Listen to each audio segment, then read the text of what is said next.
आज की हमारी चर्चा विज्ञान के सबसे जरूरी नक्शों में से एक के बारे में है, आवर्त सारंगी यानी a periodic table of elements.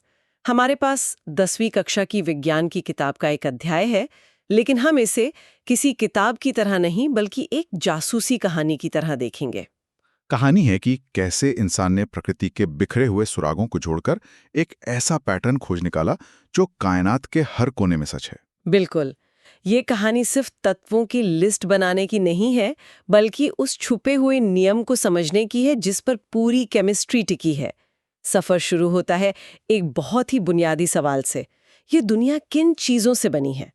पुराने जमाने में लोग मानते थे कि सब कुछ बस 5 चीजों से बना है: आग, पानी, हवा, जमीन और आसमान। लेकिन विज्ञान ने हमें बताया कि असली तत्व कुछ और है। हाँ, वो चीजें जिन्हें और तोड़ा नहीं जा सकता। जैसे सोना सोना ही है, आप उसे तोड़कर कुछ और नहीं बना सकते। तो जब वैज्ञानिकों ने इन असली तत्वों को खोजना शुरू किया, तो उन्हें एक नई मुश्किल का सामना करना पड़ा। उनके पास लिस्ट तो लंबी होती जा रही थी, पर सब कुछ बिखरा हुआ था। सही कहा। 1800 आते आते 30 से ज्यादा तत्व खोज लिए गए थे। और हर तत्व का अपना अलग वजन, अपना अलग रंग, अपनी अलग पहचान थी। ये एक ऐसी लाइब्रेरी की तरह था जहां किताबें तो बहुत थी, पर कोई उन्हें क्रम में रखने वाला नहीं था। इसी बिखराव में व्यवस्था खोजने की कोशिश ही आवर्त सारणी की कहानी है। तो इस लाइब्रेरी को सबसे पहले व्यवस्थित करने की कोशिश किसने की? स्रोत में पहला दिलचस्प नाम आता है जर्मन वैज्ञानिक योहान वुल्फगांग डॉबेराइनर का। उन्होंने 1817 में त्रिक का नियम दिया। त्रिक यानी 3 का समूह। हाँ, डॉबेराइनर ने देखा कि कुछ तत्व 3-3 की टोलियों में रहते हैं जिनके गुण एक जैसे होते हैं। उन्होंने इन्हें त्रिक या ट्रायड कहा। लेकिन उनकी खोज सिर्फ इतनी ही नहीं थी। उन्होंने एक बहुत ही गहरा गणितीय पैटर्न भी खोज निकाला।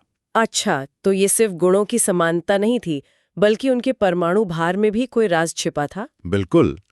उन्होंने पाया कि अगर हम त्रिक के पहले और तीसरे तत्व का परमाणु भार जोड़कर उसका औसत निकालें, तो वो बीच वाले तत्व के परमाणु भार के लगभग बराबर आता है। जैसे लिथियम, सोडियम और पोटेशियम। ये तीनों नरम धातुएं हैं, पानी से तेजी से प्रतिक्रिया करती हैं। लिथियम और पोटेशियम के परमाणु भार का औसत निकालें तो वो लगभग सोडियम के परमाणु भार के बराबर आता है। ये तो कमाल है। मतलब प्रकृति सिर्फ गुण ही नहीं दोहरा रही थी, बल्कि गणित के हिसाब से दोहरा रही थी। ऐसा लगा होगा कि कोई बहुत बड़ा रहस्य हाथ लग गया है। पर अगर ये इतना अच्छा था, तो हम आज डॉबेराइनर के ट्रिक का इस्तेमाल क्यों नहीं करते? क्योंकि ये खूबसूरत शुरुआत तो थी, पर कहानी का अंत नहीं। डॉबेराइनर उस समय ज्ञात सभी तत्वों के साथ ऐसे ट्रिक नहीं बना सके। वो बस कुछ ही टोलियां खोज पाए। तो ये एक बहुत जरूरी सुराग था, लेकिन ये पूरे खजाने का नक्शा नहीं था। तो अब तक की कहानी में एक शानदार कोशिश हो चुकी थी, पर वो अधूरी थी। अगला नाम है न्यूलैंड्स का और उनका अष्टक सिद्धांत। अष्टक शब्द सुनते ही मेरे दिमाग में तो संगीत के सुर गूंजने लगते हैं, सा रे गा मा। कहीं इसका सच में संगीत से तो कोई लेना देना नहीं? आपका अंदाजा बिल्कुल सही है। ये विज्ञान और कला का एक खूबसूरत संगम था। 1866 में अंग्रेज वैज्ञानिक जॉन न्यूलैंड्स, जो खुद संगीत के शौकीन थे, उन्होंने तत्वों को उनके बढ़ते परमाणु भार के क्रम में रखा। और उन्होंने देखा कि जैसे संगीत में 8वां सुर पहले की तरह होता है, वैसे ही तत्वों की दुनिया में भी एक लय है। हर 8वें तत्व के गुण पहले वाले से मिलते जुलते थे। विज्ञान में संगीत का तड़का, ये तो कमाल का आइडिया है। जैसे लिथियम के बाद 8वां तत्व सोडियम था और दोनों के गुण मिलते जुलते थे। लेकिन ये सोचना कि प्रकृति में बस 56 तत्व ही हैं और आगे कुछ मिलेगा ही नहीं, ये तो वैज्ञानिक सोच के थोड़ा खिलाफ नहीं लगता? मतलब विज्ञान तो हमेशा नई खोजों के लिए दरवाजे खुले रखता है। और यही उनकी सबसे बड़ी गलती थी। उनका सिद्धांत सिर्फ कैल्शियम तक, यानी हल्के तत्वों के लिए ही सही काम करता था। और जैसा आपने कहा, उन्होंने मान लिया कि खेल खत्म हो चुका है, 56 तत्व मिल गए और बस।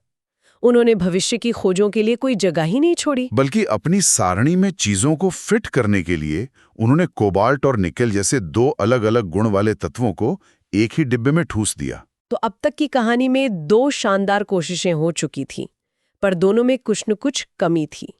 ऐसा लग रहा था कि वैज्ञानिक एक बड़े खजाने के नक्शे के टुकड़ों को जोड़ने की कोशिश कर रहे हैं, पर पूरी तस्वीर अभी भी धुंधली थी। फिर मंच पर आए एक ऐसे वैज्ञानिक जिन्होंने सिर्फ टुकड़ों को जोड़ा नहीं, बल्कि उन टुकड़ों की भी कल्पना कर ली जो अभी तक मिले ही नहीं थे। Dmitry Mendeleev. मेंडेलीव का काम सच में एक मील का पत्थर था। उनका मूल आधार वही था, तत्वों को उनके परमाणु भार के बढ़ते क्रम में रखना। लेकिन उनका दृष्टिकोण बहुत गहरा था।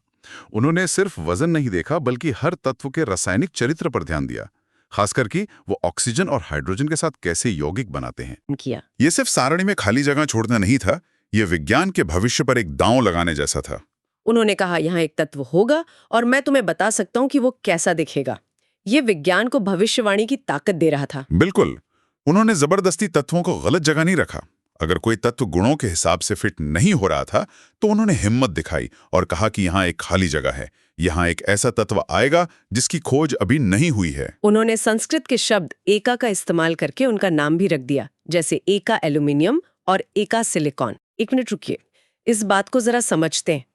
मतलब एक इंसान अपनी लैब में बैठकर कागज पर लिखता है कि एक ऐसा तत्व मौजूद है जिसे दुनिया में किसी ने नहीं देखा, और वो बताता है कि उसका वजन कितना होगा, वो कैसा दिखेगा, उसके ऑक्साइड का फॉर्मूला क्या होगा, और फिर सालों बाद कोई उसे खोज निकालता है और सब कुछ वैसा ही निकलता है। ये तो किसी जादूगर की भविष्यवाणी जैसा लगता है। और उनकी भविष्यवाणी सच साबित हुई। बाद में जब गैलियम यानी एका एल्यूमिनियम और जर्मेनियम यानी एका सिलिकॉन की खोज हुई, तो उनके गुण लगभग वही थे जो मेंडेलीव ने सालों पहले बता दिए थे। इसी एक बात ने पूरी वैज्ञानिक दुनिया को उनकी सारणी का लोहा मानने पर मजबूर कर दिया। उनकी सारणी इतनी लचीली थी कि जब बाद में अक्रिय गैसों इनर्ट गैसेस की खोज हुई, तो उन्हें भी पूरी सारणी को छेड़े बिना किनारे पर एक नया समूह बनाकर जगह दे दी गई। तो मेंडेलीव हमें मंजिल के बहुत करीब ले आए, लेकिन क्या उनकी ये शानदार सारणी एकदम निखुद थी या इसमें भी कुछ छोटी छोटी दरारें थी? हाँ, कुछ पहेलियां थीं जिन्हें मेंडलीव टीम नहीं कर पाया। पहली और सबसे बड़ी पहेली थी हाइड्रोजन। हाइड्रोजन कभी क्षार धातुओं की तरह व्यवहार करता, तो कभी हैलोजन की तरह। वो एक ऐसा मेहमान था जो दो अलग अलग परिवारों में फिट हो सकता था, इसलिए उसे कोई एक स्थायी घर देना मुश्किल था। और समस्थानिकों यानी आइसोटोप्स का क्या? उनकी तो खोज भी बाद में हुई। सही। समस्थानिक एक ही तत्व के ऐसे रूप होते हैं जिनका परमाणु भार तो अलग अलग होता है, पर रासायनिक गुण एक जैसे होते हैं। अब मेंडेलीव की सारणी तो परमाणु भार पर आधारित थी। इस हिसाब से तो हाइड्रोजन के हर समस्थानिक को अलग जगह मिलनी चाहिए थी, जिससे पूरी सारणी का ढांचा ही बिगड़ जाता। ये एक बड़ी चुनौती थी। और एक और जगह उनका अपना ही नियम टूटता हुआ दिखा। आप कोबाल्ट और निकेल की बात कर रहे हैं। हाँ, ज्यादा परमाणु भार वाले कोबाल्ट को कम परमाणु भार वाले निकेल से पहले रखना पड़ा, सिर्फ इसलिए ताकि वो अपने जैसे गुण वाले तत्वों के साथ रह सके। मेंडेलीव का अंतर्ज्ञान सही था। उन्होंने गुणों को प्राथमिकता दी, लेकिन ये उनके अपने ही बनाए नियम का उल्लंघन था। इन दरारों को भरने के लिए किसी को और भी गहराई में झांकना था, परमाणु के दिल में। और ये गहरा गोता लगाया हेनरी मॉज़ले ने 1913 में। उन्होंने कहानी का रुख ही बदल दिया। उन्होंने एक बहुत ही क्रांतिकारी बात साबित की। उन्होंने दिखाया कि किसी तत्व की असली पहचान उसका परमाणु भार नहीं, बल्कि उसकी परमाणु संख्या है, एटॉमिक नंबर। परमाणु संख्या यानी उसके नाभिक में मौजूद प्रोटॉनों की संख्या। यह हर तत्व का अपना यूनिक आइडेंटिटी कार्ड नंबर है, जो कभी नहीं बदलता। तो इसका मतलब पूरी सारणी का आधार ही बदल गया। पूरी लाइब्रेरी को अब तक किताबों के वजन के हिसाब से जमाया जा रहा था, जबकि मोज़ले ने बताया कि हर किताब का एक यूनिक सीरियल नंबर है और हमें उसे इस्तेमाल करना चाहिए। इस एक बदलाव से मेंडेलीव की सारणी की क्या-क्या मुश्किलें हल हो गईं? लगभग सारी बड़ी मुश्किलें हल हो गईं। समस्थानिकों की समस्या तुरंत सुलझ गई, क्योंकि एक तत्व के सभी समस्थानिकों की परमाणु संख्या तो एक ही होती है, इसलिए उन सबको एक ही घर मिलना तर्कसंगत था। कोबाल्ट निकेल वाली पहेली भी सुलझ गई। कोबाल्ट की परमाणु संख्या 27 है और निकेल की 28, तो परमाणु संख्या के बढ़ते क्रम में कोबाल्ट स्वाभाविक रूप से निकेल से पहले आ गया। यह साबित हो गया कि मेंडेलीव का अंतर्ज्ञान सही था, बस उनके नियम का आधार गलत था। और इसी से बनी हमारी आज की आधुनिक आवर्त सारणी, जिसमें 18 समूह हैं ऊपर से नीचे और 7 आवर्त हैं बाएं से दाएं। लेकिन ठीक है, अब हमारे पास ये एक साफ सुथरा व्यवस्थित नक्शा है। इसका असली फायदा क्या है? क्या हम सिर्फ किसी तत्व का पता जानकर उसके व्यवहार के बारे में कुछ बता सकते हैं? यही तो इस सारिणी की सबसे बड़ी ताकत है। ये सिर्फ एक कैटलॉग नहीं है, ये एक प्रिडिक्टिव टूल है। हम गुणों में एक बहुत ही खूबसूरत क्रमिक बदलाव देख सकते हैं। चलिए कुछ ट्रेंड्स को देखते हैं। सबसे पहले संयोजकता की बात करते हैं। वैलेंसी। संयोजकता को आप तत्व के सामाजिक हाथ समझ सकते हैं ना? बिल्कुल सही एनालॉजी है। किसी समूह में ऊपर से नीचे जाने पर सभी तत्वों के सामाजिक हाथ बराबर होते हैं, इसलिए उनकी संयोजकता एक जैसी रहती है। लेकिन किसी आवर्त में बाएं से दाएं जाने पर पहले हाथ 1 से 4 तक बढ़ते हैं और फिर कम होकर 0 हो जाते हैं। जैसे सोडियम का एक हाथ है तो वो एक ही दोस्त बना सकता है, ऑक्सीजन के 2 हाथ हैं, और आर्गन जैसी अक्रिय गैसों के हाथ भरे हुए हैं। उन्हें किसी से दोस्ती करनी ही नहीं है, इसलिए उनकी संयोजकता 0 है। और परमाणु के आकार का क्या? ये भी एक पैटर्न में घटता बढ़ता है? हाँ, और ये थोड़ा उल्टा लग सकता है। जब हम एक आवर्त में बाएं से दाएं जाते हैं तो परमाणु का आकार घटता है। आप सोचेंगे कि इलेक्ट्रॉन और प्रोटॉन बढ़ रहे हैं तो आकार बढ़ना चाहिए, लेकिन नाभिक में प्रोटॉन बढ़ने से उसका खिंचाव, उसका चुंबकीय बल बढ़ जाता है और वो अपने चारों ओर घूम रहे इलेक्ट्रॉनों को और जोर से अपनी ओर खींचता है, जिससे पूरा परमाणु थोड़ा सिकुड़ जाता है। ये बहुत दिलचस्प है। तो ज्यादा समान होने के बावजूद परमाणु का आकार छोटा हो रहा है क्योंकि सेंटर में खिंचाव बढ़ गया है। और समूह में नीचे जाने पर तो आकार बढ़ता होगा। हाँ, क्योंकि समूह में नीचे जाने पर हर बार एक नया ऊर्जा कोश, एक नया घर जुड़ जाता है जो नाभिक से ज्यादा दूर होता है। इसलिए परमाणु का आकार बढ़ता जाता है। अब बात करते हैं धात्विक और अधात्विक गुणों की। सारणी में एक तरफ धातुएं हैं, एक तरफ अधातुएं, और इन दोनों के बीच एक जादुई टेढ़ी मेढ़ी रेखा है जहां उपधातुएं मेटलॉइड्स रहती हैं। बिल्कुल, ये न पूरी तरह धातु हैं न अधातु। ये तत्व हमारे डिजिटल युग की नींव हैं। सिलिकॉन, जो रेत का एक मुख्य हिस्सा है, इसी जादुई रेखा पर बैठता है और इसी की वजह से हमारे स्मार्टफोन और कंप्यूटर मुमकिन हो पाए। ट्रेंड ये है कि आवर्त में बाएं से दाएं जाने पर धात्विक गुण कम होता है और अधात्विक गुण बढ़ता है, और समूह में नीचे जाने पर धात्विक गुण बढ़ता है क्योंकि बाहरी इलेक्ट्रॉन को निकालना आसान हो जाता है। तो इसका मतलब ये हुआ कि सिर्फ एक तत्व की सारणी में जगह देखकर हम उसके परिवार मतलब समूह और उसके पड़ोसियों यानी आवर्त से उसकी तुलना कर सकते हैं। हम बता सकते हैं कि उसका आकार कैसा होगा, वो कितने हाथों से दोस्ती करेगा, वो धातु की तरह व्यवहार करेगा या अधातु की तरह।